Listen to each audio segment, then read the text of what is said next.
Our gospel reading this morning is Matthew 15, 10 through 20. I would like to set it up for you because it's sort of in the middle of a story.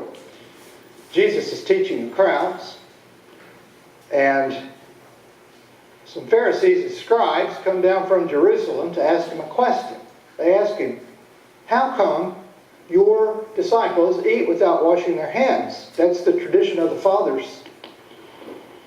And Jesus isn't having it.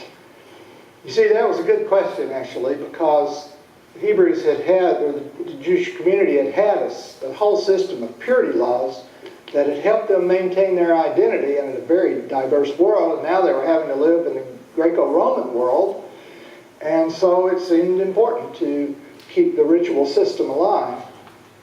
But Jesus counter-argues, because he thinks that the Pharisees were a lot worse than just not washing hands.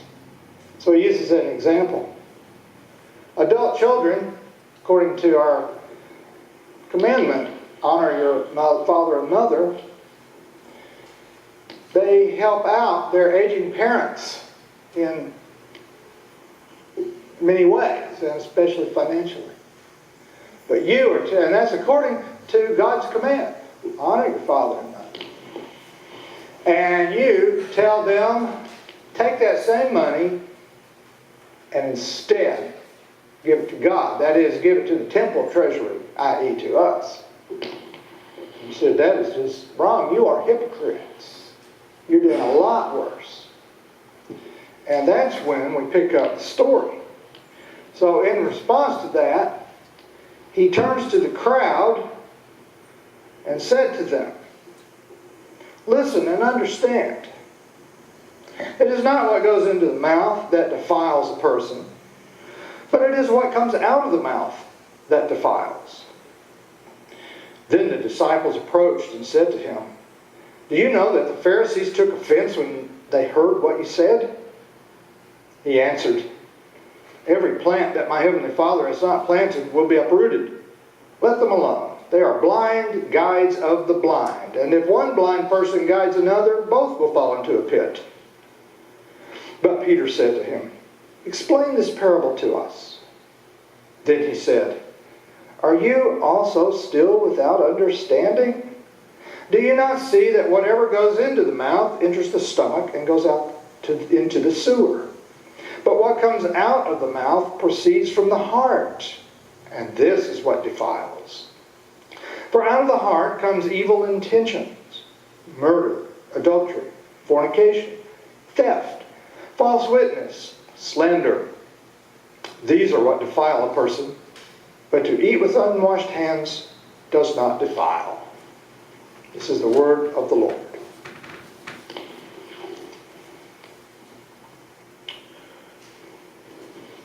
Words matter.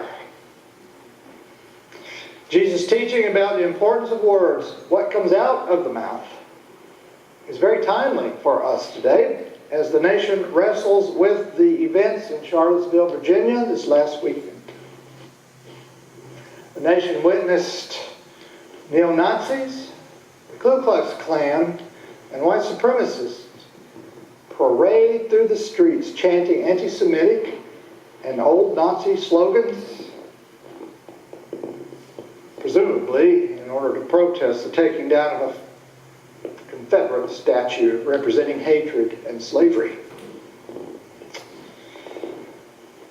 According to Jesus, words matter because what comes out of the mouth proceeds from the heart, inside a person. Now, the things that originate in the human heart may be very positive. Love comes from the heart. Forgiveness from the heart. Caring from the heart. Sacrifice from the heart. Faith from the heart. So what we express in our language that we speak may enhance life in really important ways. For example, our words can show us how to be people of integrity. And that's a lot of what Jesus was talking about. Now, if a bridge has integrity, it means that all its parts form a whole that works together to make the bridge strong and safe to travel over. But if some parts become weak, the bridge no longer has that structural integrity, and it becomes unsafe to drive over. If a person has integrity, the inner life and the outer life work together as a whole, and the person, so to speak, is safe to relate to. For example, a person of integrity is honest and not a liar. So the person is trustworthy and dependable. But a person who lacks integrity is dangerous. You can be deceived and harmed. Now, according to Jesus, when things that proceed from the heart and come out of the mouth are negative, they defile a person. Now, this word defile is an interesting word, and there are other words that the dictionaries use to define defile. And one of them is sully. Now, isn't that a funny sounding word, sully? We don't use it much anymore, but it means something important. It means like we can pollute something, like the air, or maybe a person. It can mean damage to your integrity. It can mean an injury to your reputation. It can be a blemish on a good record because of a foolish mistake. Another word is spoil. You know, we spoil food when we leave it out of the refrigerator. We can spoil the land with poisonous chemicals, make them unfit to grow crops. We can spoil our moral character by our behavior. And then there's this one, and it's really important. Desecrate something sacred. That's to despoil, is to desecrate something sacred, like a tomb. And you know that right here in Rochester, in recent times, we've had grave sites in a Jewish cemetery desecrated, treated with violent disrespect. So that's important. Well, Jesus says that words can defile a person because the heart can produce such things as evil intentions and even murder. Well, as I reflected on Jesus' teachings in relation to the events and the murder in Charlottesville, Virginia, I began to think especially about the Ku Klux Klan. And thought about, therefore, lynchings that have occurred in America. And I thought about how easy it is to live in denial of that reality. And I thought, it's almost like, or it can be like, the neo-Nazis and the KKK were like reenactors, you know, people who put on some uniform from the past and perform some historic battle, and then they camp all weekend and enjoy each other's company. But they're not reenactors, they are real. KKK is not merely historic, it is present, as well as neo-Nazis. And so I began to wonder, well, when was the last lynching in the United States? And I wish I had not asked that question, because the answer is very unsettling. So I began to do a little research and discover some things. And the first thing I discovered was that the word lynch, and this is not an easy thing for me to preach about, let me tell you, but it really affected me this week. And I know we all want to feel happy and good. Sometimes we got to stand up to things. And I don't want this to make you not feel happy and good, but It's time for us to pay attention to this in this country, as I'm sure preachers all over the land are preaching this morning. Well, anyway, I learned that the word lynch likely comes from a man named Charles Lynch during the American Revolution. He was not a judge, but he took on authority for himself outside the law to punish Tory supporters of Britain. And then I learned the definition of lynching is a little different than I thought. It's murder outside the law, typically by a mob or a small group, but not necessarily. And its most common purpose is social control. Lynching promotes the ideology of white supremacy, which means that white people are superior to others.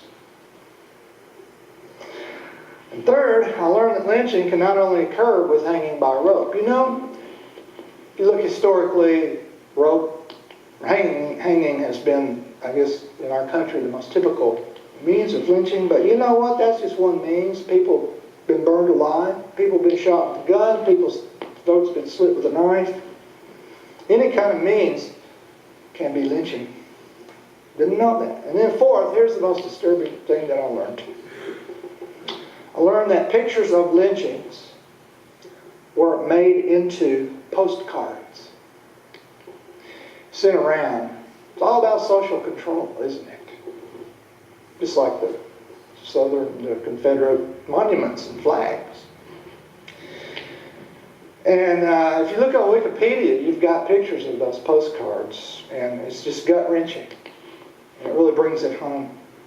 And I was going to tell you about some of them, but I don't think I can. There was one person in Oklahoma in 1913, soaked in coal oil, set on fire, and hung. And there's worse than that. And there's women were hung as well. And to tell you the truth, this is the most shocking thing that just really was driven home to me. ISIS has nothing on us in that regard. Some of the barbaric violence perpetrated and even made into postcards. If you heard it described and you didn't know what it was, you'd think, well, that's ISIS. Oh, that's just so horrible. But it wasn't. It was us. Us good white Christians who could do this and then go to church on Sunday. It's really horrible. And then fifth, I learned that this horrible practice continued after I was born. I was born in 1952. You know, you want to think of it, you want to think of it as in the past, in history, but it's not. In 1955, there was a famous case of Emmett Till, a 14-year-old boy, lived in Chicago, went to Mississippi to be with his uncle in the summer in rural Mississippi. He was accused of whistling at a white woman. He was taken out and beaten beyond recognition, shot in the head, dumped in the Tallahassee River with a 70-pound weight around his neck with barbed wire. His mother at the funeral insisted that the casket be open for the world to see. And of course, the suspects who had been arrested were acquitted by an all-white jury in Mississippi.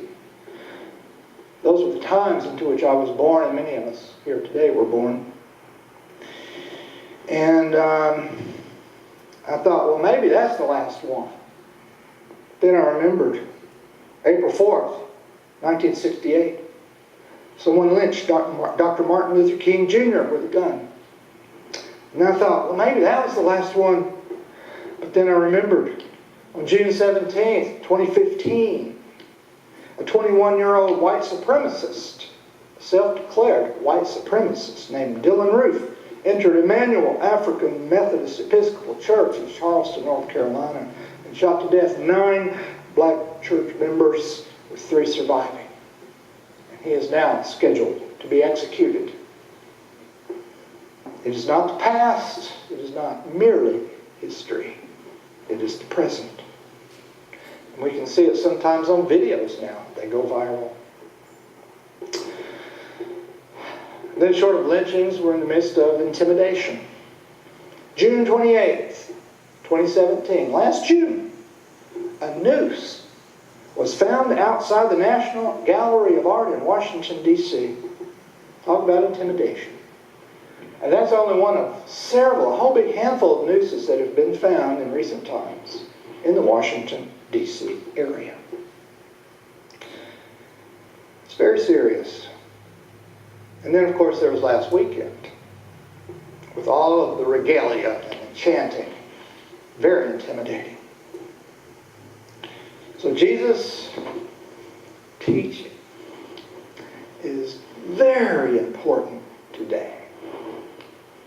And we saw a great thing happen in Boston yesterday as only a few people showed up to spread evil. Tens of thousands showed up to fight it.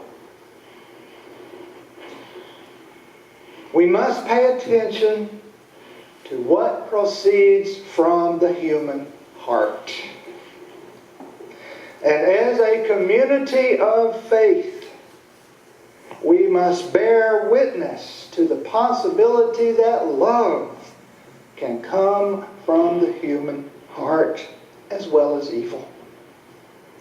And we must bear witness that God's love triumphs over evil.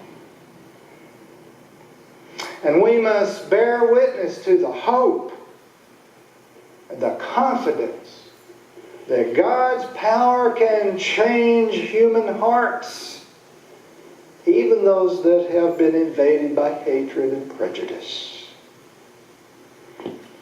And so each of us, all week long, must pay careful attention to the words that come from our mouths.